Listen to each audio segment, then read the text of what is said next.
What is up, Shinobi Army? Welcome back to another video. If you don't know me, I'm Gav, and today we're going to be going over the champions that got added in the Valentine's update and what we're expecting from the new update. Alright, so in this update, they added 5 new champions, each of them having their own designated stats, some better than others, and we're going to go over which ones are good and which ones aren't. Firstly, the easiest one to get, in my opinion, is going to be Makima. She trains 150% strength, 150% durability, 175% chakra, 120% sword, 90% speed, and 90% agility. She also does 1.1 times yen per minute and increases the heart per minute by 1.5 times. If you guys can't do math, that's pretty OP. She's very well rounded for every single stat. Only ones that she trains less than 100% of is speed and agility, which no one really needs those. Only person who cares about speed or agility is Jazzy, which, you know, shout out Jazzy. But yeah, if you guys don't know how to get her, which you should by now, because it's been a while since the update came out, you go across this red bridge and you jump over here to these 2 Makimas and you can kill them both. And the reason why this is easy is because it is 0.02 times instead of 0.01, and there's 2 directly next to each other. So if you have the White Eyes bloodline, you can spam the X ability with a macro and it'll let you get her extremely quick. And that's no understatement. I literally got her in 5 minutes. All right, and the next champion we're going to be talking about is going to be Esdef.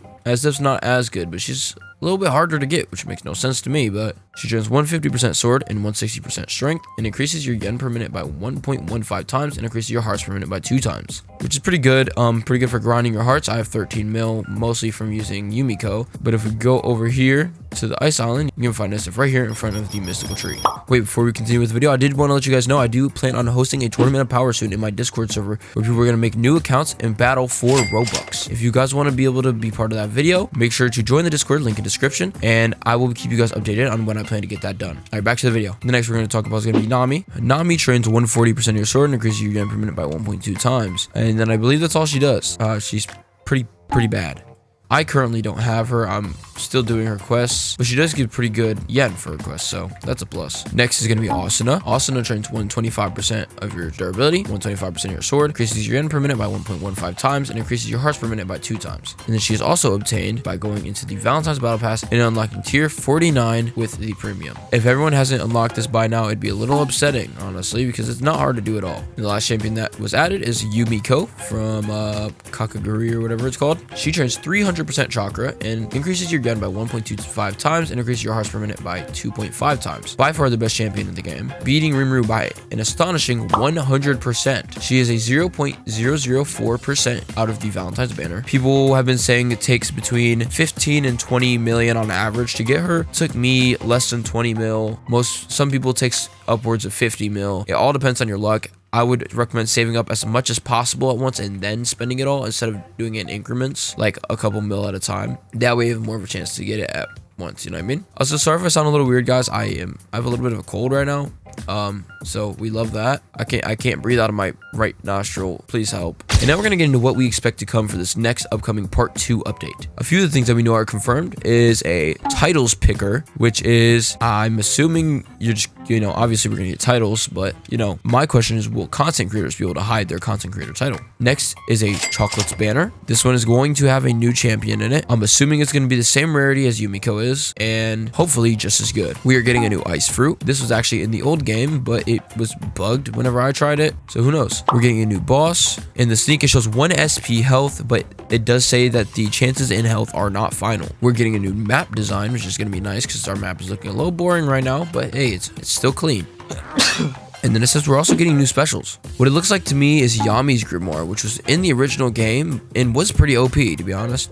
But some people are saying it looks like a pyrokinesis, which those were also in the old game. So who knows? Also, for those worried about losing your hearts when the update comes out, you will be keeping your hearts. There will be a system where you can convert your hearts to the new currency. It is completely manual. You will not be losing your hearts. You'll be keeping them, and you will still be able to get Yumiko. So that'll be good. So if you guys didn't get Yumiko yet, make sure you're still grinding for it. And don't be too stressed, because you still have a good chance.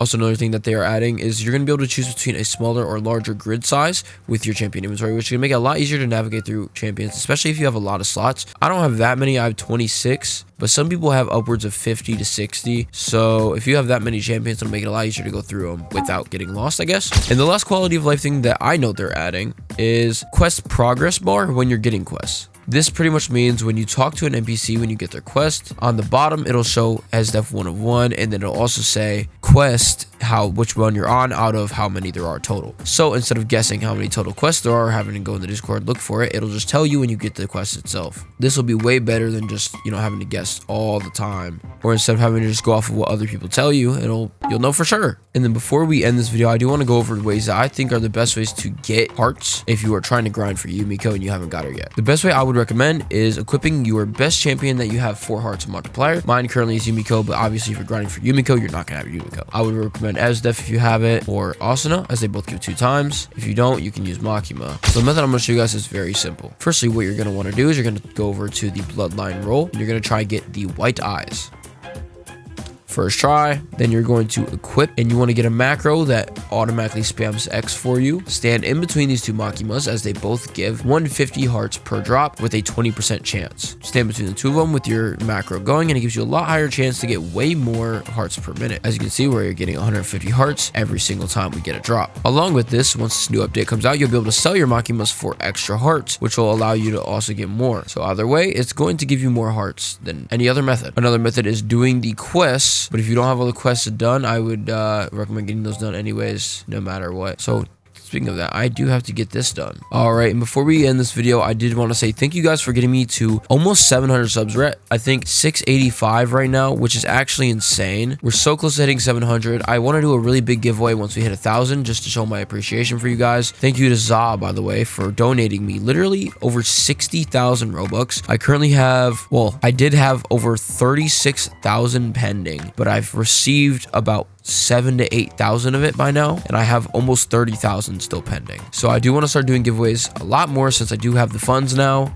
So make sure to watch out for those in the Discord. And a special thanks to Jazzy for reaching out to me and actually giving me some nice advice. I'm not going to get into what, we talked about too much because, YouTuber secrets, but I do really appreciate it. This community has made me feel like I'm actually a person and not just a guidebook, I'll say. People seem to actually be watching my videos for me and not just for the information I'm giving, which was something I definitely had to deal with a lot in my old channel, is people were only watching my videos when I was giving them information, and if I wasn't just giving them informations, they weren't entertained. So I appreciate every single one of you guys who watch the videos. And that being said, that is the end of today's video. I hope you guys enjoyed, and I'll see you guys in the next one. Peace.